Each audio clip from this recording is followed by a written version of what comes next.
So last week I released a video titled The Truth About FIRE, Financial Independence, Retire Early. And although the video did fine in terms of views, the feedback was harsh. In fact, it was one of my most disliked videos on the channel ever.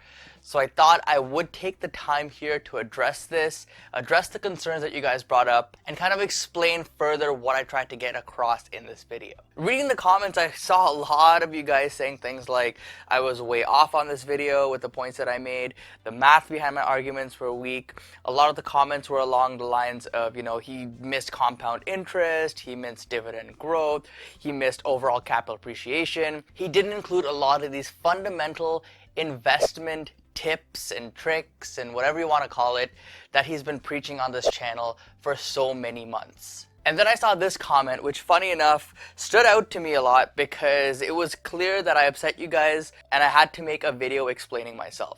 And if that wasn't enough, I also saw another video of a content creator who went out and made a response video to mine. So this was getting a lot of attention, and like I said, you guys deserve an explanation. So right off the bat, I want to clarify and apologize to all of you for my lack of information in that video. I am kind of on the fence here if I should keep the video or remove the video. So what I want from you is to listen to this video all the way through and really let me know if you think that I should take that other video down because maybe it's misleading, or if I should actually leave it up there and kind of leave it as an example of how anyone, doesn't matter how many years you've been in the financial space, can make these kind of mistakes. Okay, so let me address what went wrong here, but first let me state my reasoning for this video. So any loyal viewer of the channel will know that I preach about dividend growth investing, compound interest, and really just letting your money grow for you over time. And I firmly do believe this, and I do believe that the earlier you get started, the more time you have on your side,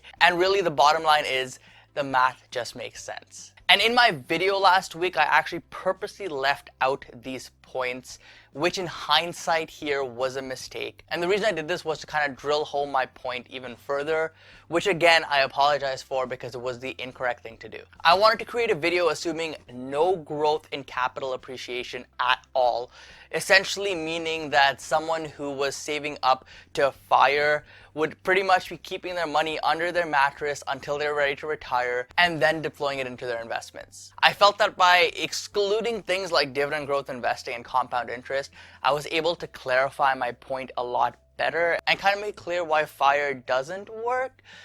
But I guess that was not the right way to go about this. Little did I know that you guys actually learned from my previous videos where I talk about this stuff and you called me out on it, which honestly is awesome because you guys actually learn stuff from my videos and I'm extremely happy about that. I also made another big point in the video which seemed to have struck a nerve, and that was behind the actual FIRE movement specifically, and more specifically actually the frugality behind it. So here's where I was coming from. Personally, I believe that it is important to have a good balance in your life. I do respect anyone who's pursuing FIRE or even just financial independence in general, because I do know it takes a lot of discipline, a lot of work, and a lot of time. So I would never want to put anyone down from actually trying to achieve this in their own personal life. Currently, I'm personally at a stage of my life where I'm pretty good at saving a high percentage of my income towards my retirement, towards future investments and all that kind of stuff, but it wasn't always the case. But I still try to spend as little as possible while still maintaining a high standard of living and enjoying the things that I want to enjoy. So here's an example of something that came up this weekend which actually prompted me to kind of go out and make this video as well. Now my city actually has a local rugby team, the Toronto Wolfpacks, and they were actually playing their semi-final game this past Sunday. I managed to get a couple tickets here for free, and I had never watched a rugby game before. I didn't actually know anything about rugby, and I thought this would be a good experience for me to go out there, learn something new, and since I'm really into sports, this is kind of a new sport for me to kind of understand and maybe start following and playing sometime in the future. So now to get to the game, I actually really had to make a decision on how I was going to get there. I could either take an Uber ride, which would cost me around $10 or so each way, so $20 total round trip to go there and get back, or I could drive and I could pay at the parking lot there, which was around $15 or so for the event. So guess which option I picked? Neither. I actually did end up driving, but what I did before I left was I looked up a couple other parking lots in the area, and I found one that was actually significantly cheaper. It was actually $6 for pretty much the whole day, and it was about a 5-minute walk away from the stadium. So what I did was I drove there, I paid the fee, and I actually just walked for an extra 5 minutes. It was a beautiful Sunday. There was absolutely no reason why I couldn't have walked. So I not only saved some money there, but I also got some exercise in. And overall, I think it was a smart financial decision on my part. Now, some of you may be thinking, oh, well, you had to pay for gas to drive there. Gas really wasn't a concern here because it was pretty much about a 7 to 10 minute drive. So it wasn't too big of a deal in that sense. Now, this example is just one way of how I try to save money in my day-to-day life while not compromising the things I want to do. Sure, I had to walk an extra 5 minutes from the car to the stadium and then another 5 minutes from the stadium back to the car. But like I said, it was a beautiful day, got some exercise in, and I don't really see that as a downside. And in fact, what I ended up doing was actually saving around $14 because I was this close to actually taking an Uber to get there. And really, I still got to enjoy the game. I still got to experience this new sport that I've never actually watched before. And really, I didn't compromise on my experience at all. But like I said, I ended up saving some cash while doing this. And guess what? This $14 saved, if invested, would actually grow to around $106 over 30 years with around a 7% growth rate year over year. So I could really say that I saved over $100 by doing this. And this is of course because of compound interest, which is again something that I left out in my f.i.r.e. video. Now you can see why this was so crucial and why so many of you were upset with me. And rightfully so. And I really wanted to give this example because I do want to show you guys that I do see where you're coming from. I personally try to save as much as I can as well, but I do want to also drill home the fact that you shouldn't necessarily sacrifice your experiences or enjoyment or just life in general because of money. Being frugal and being financially independent is important, but it also makes sense to save a little bit wherever you can while still enjoying the things you want to enjoy. And of course, in that compound interest calculation there, I didn't include dividends or reinvested dividends. So maybe that $100 saving would actually be $150 in 30 years. But that kind of drills home your point even more, that dividends, compound interest, all of these things are important to include in any sort of f.i.r.e. or financial independence video. Now, I don't want to keep rambling on in this video. It was really a quick video to update you guys that I do understand where you're coming from, and I am on your side when it comes to financial independence and frugality. I was wrong in my calculations. I didn't include a lot of things.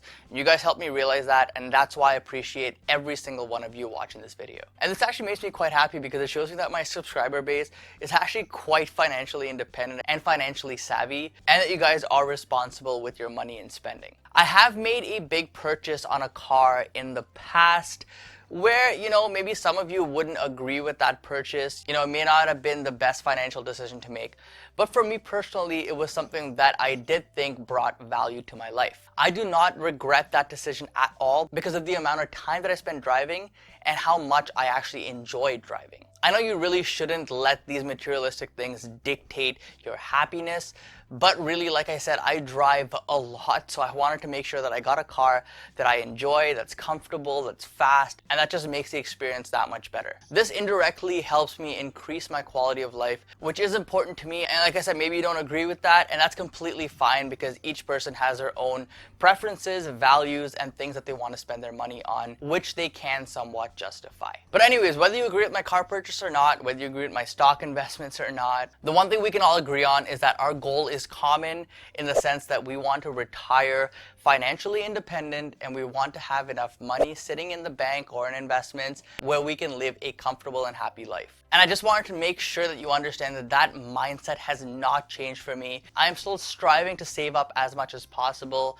invest as much as possible, because I know in the end, that is what's going to help sustain me for the rest of my life. And I know a lot of other YouTubers would not actually go back and correct themselves in a video where they messed up on. But here I am, I do listen to all the comments, I do read every single one of those. And I did think that it was important for me to kind of correct myself here because of you guys and show you that I do understand where you're coming from and that I was wrong here in this situation. And I want to thank you for sticking around and kind of showing me the light here with this video and this topic.